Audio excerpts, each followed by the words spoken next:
spent a little bit of time talking about the Colts situation yesterday. They have decided to go with Daniel Jones as the starter instead of Anthony Richardson. Here is the Colts head coach, Shane Steichen, with the question about Daniel Jones. Why do you think you all can win with Daniel when his career record isn't good? And the last time we saw him play football for the Giants, it wasn't good.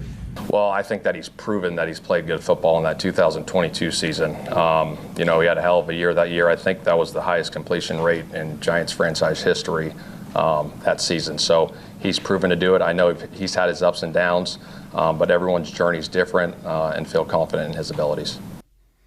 You better.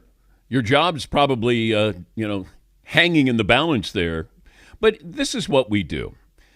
Anthony Richardson didn't say, hey, I'm the fourth best player in the draft. Chris Ballard's the GM.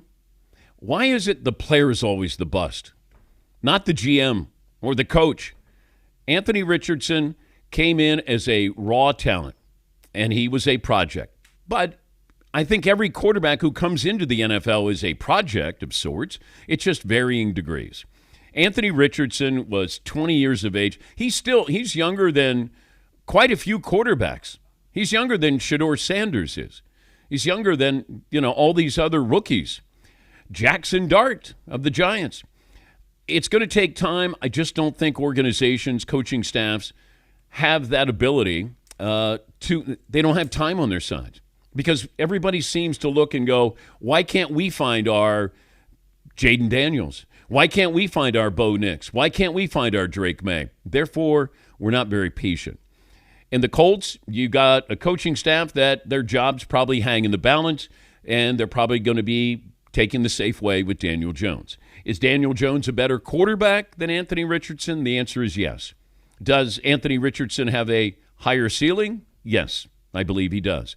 But if you look at how he's played in the first 2 years, these are all the things that the scouts pointed out that he doesn't do well.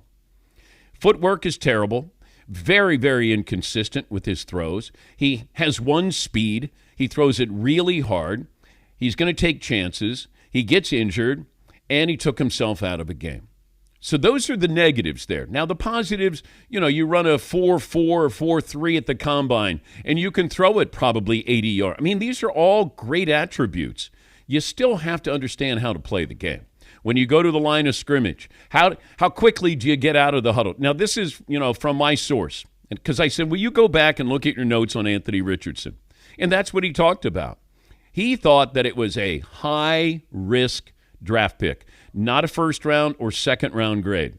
I look at Jalen Milroe, who's with Seattle, and I think he's got a brighter future than Anthony Richardson because Jalen Milroe was a third-round draft pick, and he was a guy who can run and throw and was a better thrower of the football when he was at Alabama. In fact, I think underrated there. A great talent, similar size, speed, but, here he's a guy who's a third-round draft pick. He will get a chance to sit, and he might be playing sooner than later. Sam Darnold's the starter, but that's basically a one-year deal.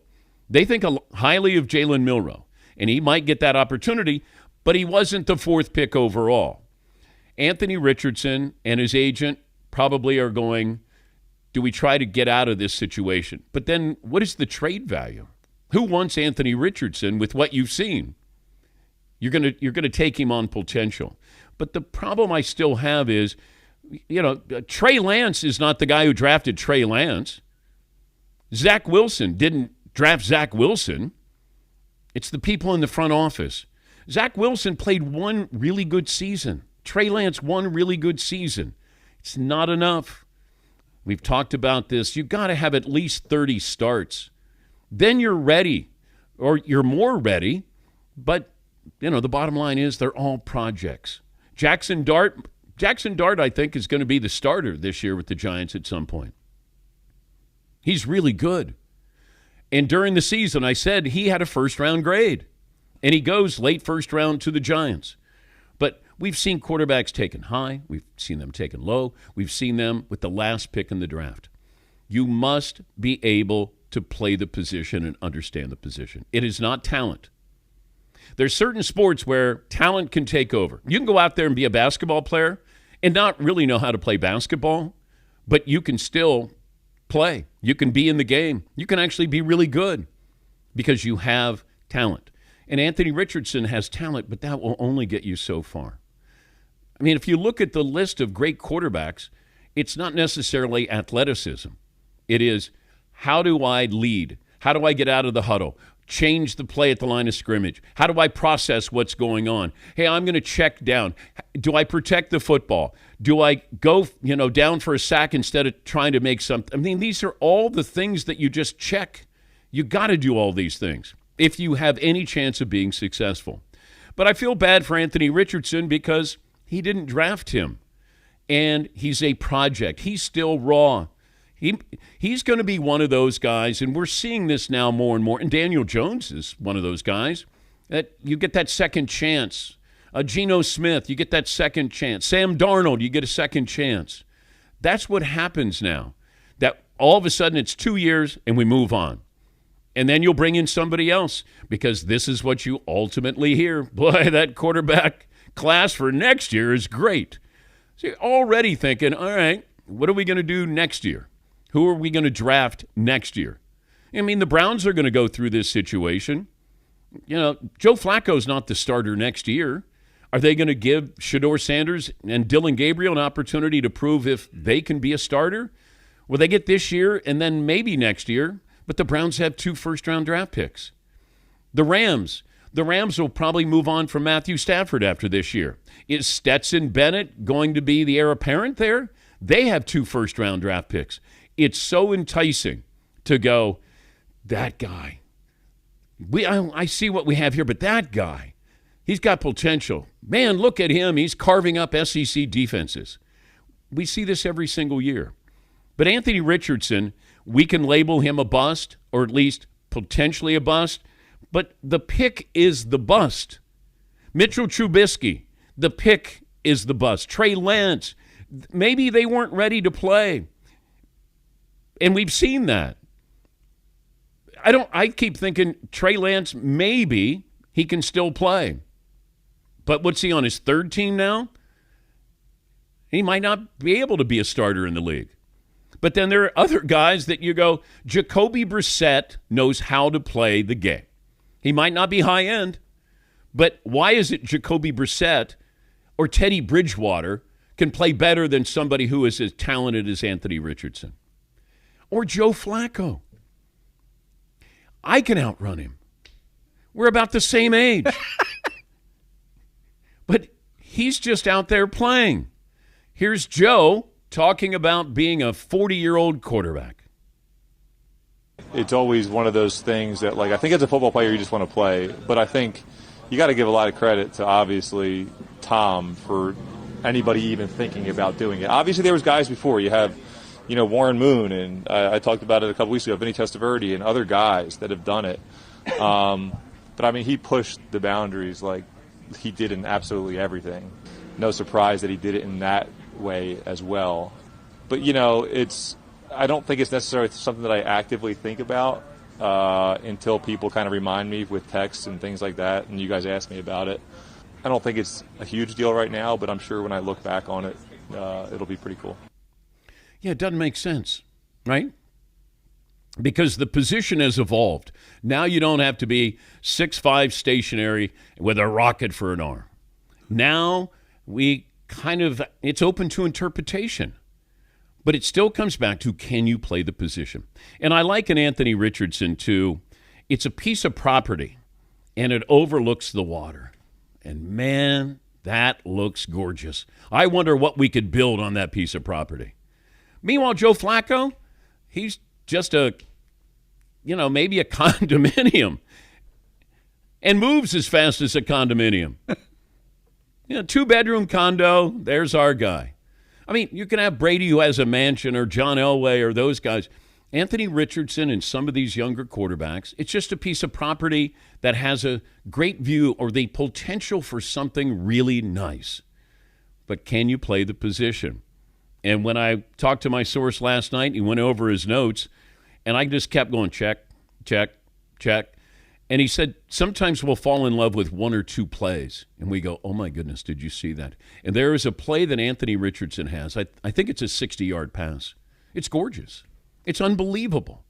It's like when Zach Wilson had his pro day, and he did the let me turn and go left and throw right and do the Mahomes thing. Oh, my God, you see that? I go, that doesn't mean anything. I mean, it's nice, but it doesn't. It's like the guy in your backyard who's just, he's unbelievable. And then he gets into a structured game and he can't play.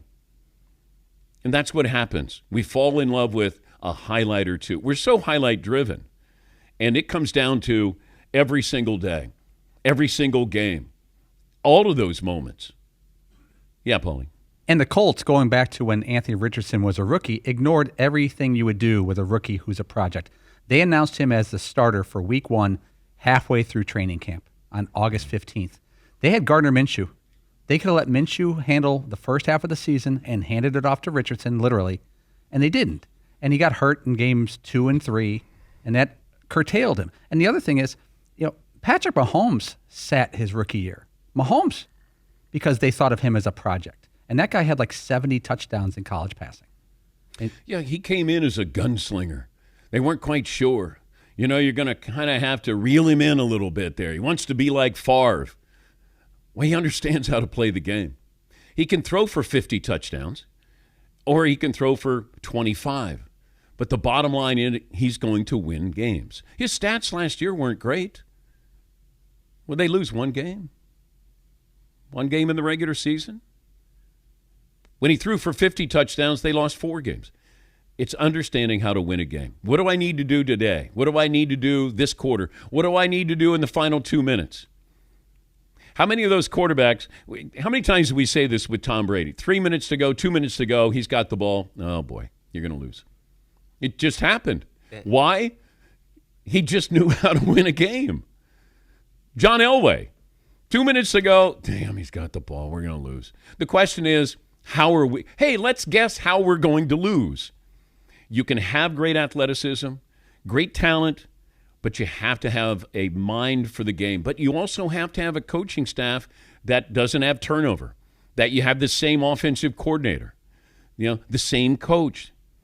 That is so important and underrated. Yeah, Paulie. I went back and looked at Anthony Richardson's draft profile by Lance Zierlein of NFL.com, and the player comp is Cam Newton. But he wraps it up by saying, imagine if Cam Newton didn't do anything in college, really. Cam Newton had all the production and won and had everything and passed and ran. Anthony Richardson got benched his last year for another player. And they said it's got tons of upside, but it's going to be one of the bigger risks if someone takes him in the first round. That was said before the draft. Yeah, and you would watch a game. There'd be times where you couldn't take your eyes off of him. And then there'd be other times when you're watching and nothing stood out. But is he going to play this year? I think with the coaching staff probably coaching for their jobs, he's probably going to have to find a job elsewhere to play. But he's got 2 years left on his contract.